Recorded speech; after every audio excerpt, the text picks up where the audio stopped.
बिना नहाए रसोई में नहीं जाना चाहिए। आजकल तो ये माताएं, कुछ माताएं ऐसी होती हैं, बिना नहाए शौच कर लिया, शौच के बाद बिना नहाए घर में घुस रहे हैं, किचन में रसोई में घूम रहे हैं। राम राम, पूरा अपवित्र हो गया। जैसी शुद्धि वैसी बुद्धि। आप बिना नहाए रसोई में गई, भ्रष्ट हो गया। कहते हैं जैसा खाए अन्न वैसा रहे मन। आपका अन्न यदि दूषित हो गया तो मन दूषित हो जाएगा। तुम्हारे बच्चे भी खा रहे हैं, कल उनका मन दूषित हो जाएगा। आजकल के बच्चे रास्ते पे, गलत रास्ते पर चल रहे हैं, क्यों? मन गंदा है। क्यों? क्योंकि अन्न गंदा है। तुम बिना नहाए रसोई बनाती हो? नहीं मेरी माँ, रसोई अपने आप में एक मंदिर है। रसोई क्या है? रसोई क्या है? रसोई क्या है? मंदिर। क्यों मंदिर है? रसोई से ही हम सब जिंदा हैं। रसोई मंदिर की तरह है, इसलिए रसोई में रात में जूठे बर्तन नहीं रखने चाहिए। रात्रि को रसोई साफ सुथरी करना चाहिए, पूरा पोंछा लग जाए, एक भी बर्तन जूठा ना हो। आजकल तो काम वाली बाई आएगी तब बर्तन धुलेगी, इस चक्कर में रात भर बर्तन धरे रह जाते हैं। पहले ऐसा नहीं था। रात्रि को भोजन बना, बर्तन धुल के बिल्कुल साफ सुथरी होकर रसोई, क्योंकि रसोई अपने आप में मंदिर है। लक्ष्मी का, अन्नपूर्णा माँ का रसोई में वास होता है। तो रसोई में आप शौच करके आए हैं और घुस गए। यहां तक कि आपके बच्चे, आपके पति, आप सभी लोग गृहस्थी ध्यान दो। आप सब लोग लघु शंका जाया करो तो 4 कुल्ला किया करो, हाथ मुंह धुला करो, तब शुद्धि होती है। आप लघु शंका गए और हाथ मुंह नहीं धुला तो आप अशुद्ध हैं। और शौच करने के बाद तो नहाना चाहिए। पूरा ना नहाओ तो अर्ध स्नान कर लो, कपड़े गीले कर लो वो सारे जो पहनकर शौच के लिए गए थे, है ना, और फिर शुद्ध होके फिर रसोई में जाओ। बच्चों को भी यही संस्कार दो, क्योंकि आज अशुद्धि का बहुत, अशुद्धि के कारण बुद्धि बिगड़ गई। पहले के लोग बड़ा ध्यान रखते थे इस बात का, इसलिए पहले बलात्कार जैसी घटनाएं कहीं नहीं सुनने को। आज के 50 साल पहले कोई बलात्कार जैसा शब्द ही नहीं जानता था। क्यों जी? पहले के लोग नहीं जानते थे कि ये लड़का लड़की का क्या। आजकल तो ये लोग लड़का लड़की अपनी नजरों से बातें कर लेते हैं, इतने एडवांस हो गए हैं। पहले इतना एडवांस नहीं था जमाना। पहले विचारों की शुद्धि ज्यादा थी। पहले लोग विचार से शुद्ध थे। पहले गांव की लड़की चाहे दिन में जाए रात्रि को जाए सुरक्षित रहा करती थी। पहले की लड़की, पहले के लड़का ऐसे नहीं कि कोई जा रहा तो उसको छेड़ने लग जाए, है ना। पहले इतनी अशुद्धि नहीं थी विचारों की जितनी अशुद्धि आज है। क्यों आ गई अशुद्धि? खान पान अशुद्ध हो गया, रहन सहन अशुद्ध हो गया। आजकल का आदमी नहाते ही नहीं है।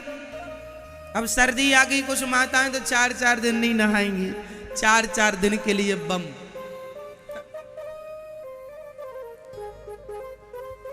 ये दास अनिरुद्ध 12 महीने हम 2 टाइम स्नान करते हैं, एक सुबह और एक कथा में आने के पहले।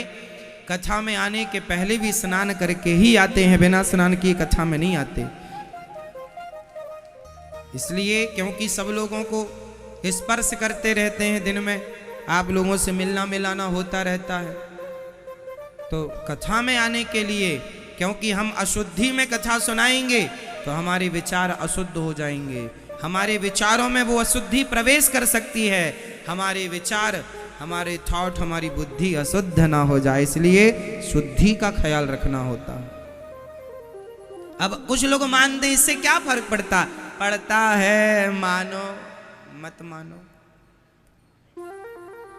प्रभाव पड़ता है। गंदगी जहां होगी वहां मच्छर होंगे।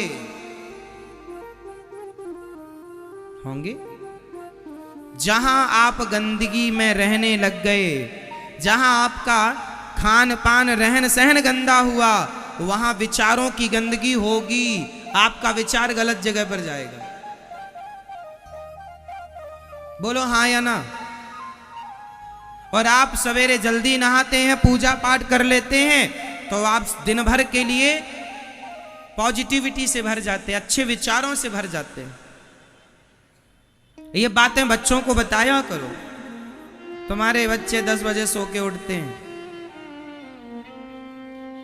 कुछ भी खा लेते हैं जो मन में आया ना, खान पान रहन सहन। तो आज से कितनी हमारी माँ बहन बेटी भाई बुजुर्ग ज्यादा बूढ़ा हो गया है, तो आप भले ना नहाओ, हाथ पांव धुल लो। बूढ़ा बहुत ज्यादा हो गया, उनके लिए दोष नहीं है, बच्चे बूढ़ों को दोष नहीं है। पर बच्चे बड़े हो गए, 10-12 साल के बच्चे हो गए, तो फिर उनको नहवाया करो। जब तुम शौच करने गए थे, चलो नहा के आओ। 10-12 साल के बच्चों से नियम चालू कर लो। समझदार हो गए हैं बच्चे, अब चलो नहाओ। ठीक है मेरी माँ। तो आज से कितने लोग शुद्धि का ध्यान रखेंगे? बिना नहाए रसोई में, अब कुछ माताएं बच्चों को बिना नहाए टिफिन बना देती हैं। अब सवेरे जल्दी बच्चा जाता, महाराज जी 7 बजे गाड़ी आ जाती है।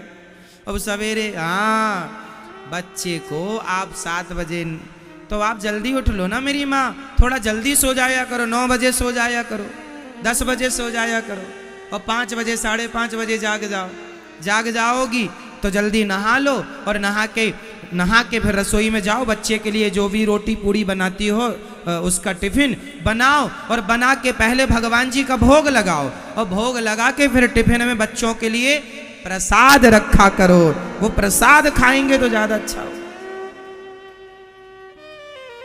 थोड़ी थोड़ी तो देखो बदलना पड़ेगा आचार विचार, रहन सहन। अब वो कुछ भी चला आ रहा है, बिना नहाए जाकर बच्चों का टिफिन बना दिया, फिर मम्मी जाके सो गई, फिर उठी मैडम 10 बजे, तो 10 बजे उठी और 10 बजे उठ के पहले भोजन बनाया, फिर खाया, फिर जाके नहाई मैडम।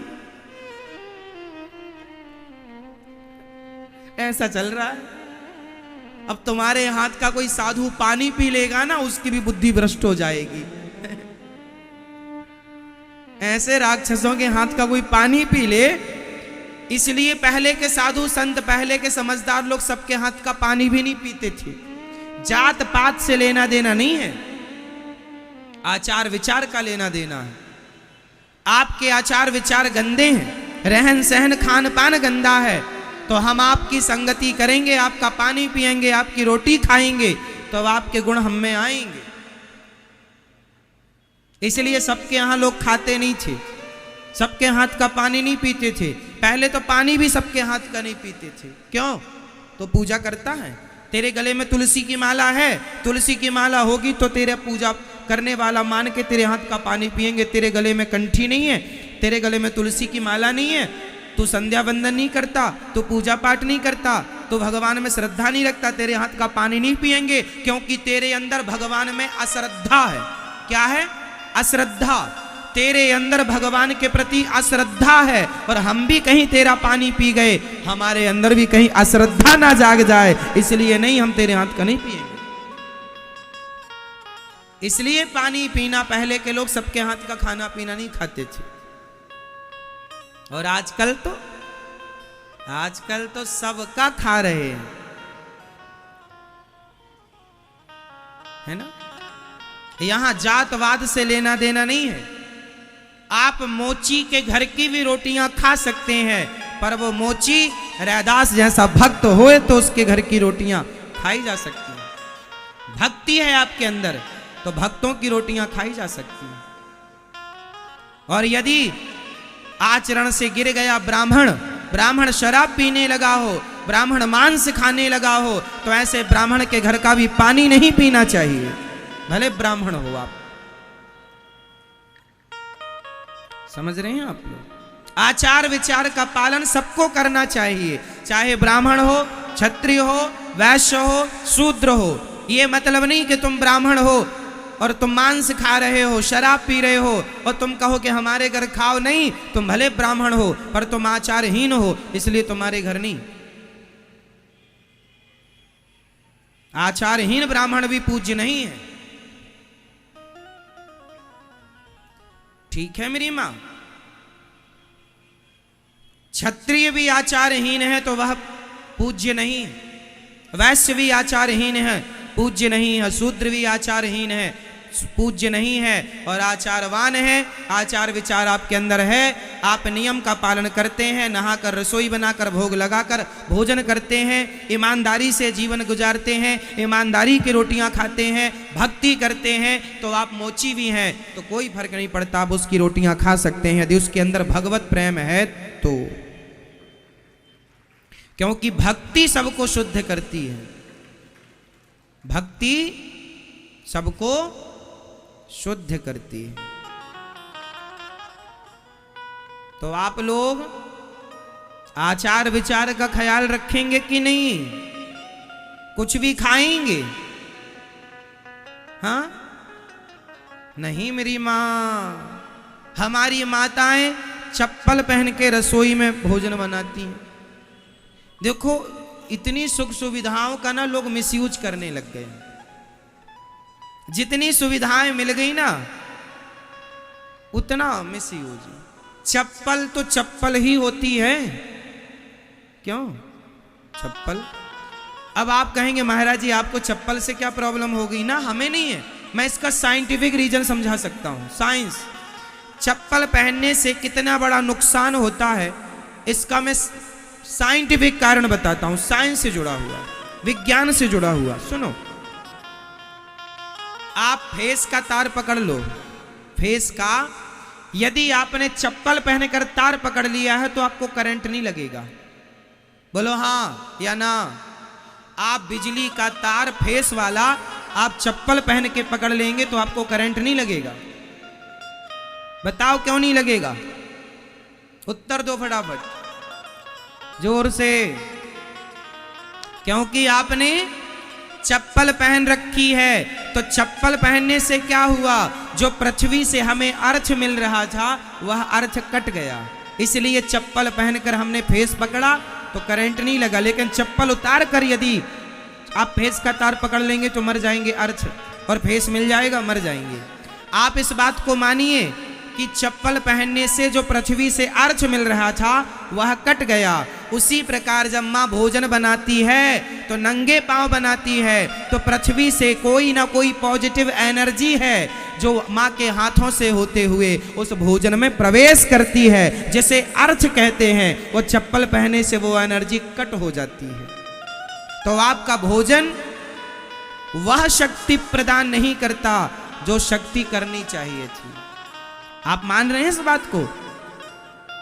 अर्थ तो कट गया ना चप्पल पहनने से, भाई करंट नहीं लगा ना आपको, तो साइंटिफिक समझ रहे हैं आप लोग। इसलिए चप्पल नहीं, आप वहां पर कुछ फट्टी बिछा लीजिए, चटाई बिछा लीजिए, दरी बिछा लीजिए। यदि आपको टाइल ठंडी लग रही है, टाइल फर्श ठंडा लग रहा है, चप्पल के अतिरिक्त भी ऑप्शन है।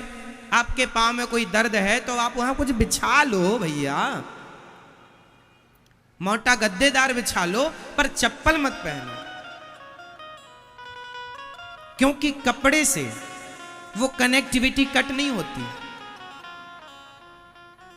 कपड़े से कनेक्टिविटी कट नहीं होती, पर प्लास्टिक से कनेक्टिविटी, चप्पल जिस पदार्थ की बनती है वो कट कर देता। क्योंकि प्लास्टिक तो तार में भी चढ़ा होता है, वो चप्पल लगभग प्लास्टिक की ही होती है, कुछ और चीज होती होगी उसमें, मैं उस पर नहीं जाता, पर चप्पल रबर होती है एक प्रकार की, और रबर एक प्रकार का प्लास्टिक ही है, वो अलग प्रकार का। चलो आप समझ रहे हैं? तो कितने लोग समझ गए साइंस को? इसलिए रसोई में चप्पल का प्रवेश वर्जित रखना चाहिए। भोजन में इनडायरेक्ट एनर्जी जाती है जमीन से होती हुई। बोलो हाँ, आप मान रहे हैं इस बात को? कितने लोग मान रहे हैं? सब मानेंगे। इसलिए आज से आप लोग भोजन बनाएंगे नहाकर। कितने लोग नहाकर बनाएंगे? बच्चों का टिफिन बनाएंगे तो पहले भगवान जी का भोग लगाएंगे बिना। बच्चों को प्रसाद खवाने की आदत बनाओ, बुद्धि भ्रष्ट हो जाएगी। तुम्हारी इसी हरकत के कारण तुम्हारे बच्चे बिगड़ गए। जो तुम कहती हो ना हमारा बच्चा बिगड़ गया, उसको बिगाड़ने में तुम्हारी यही लापरवाही है खान पान की।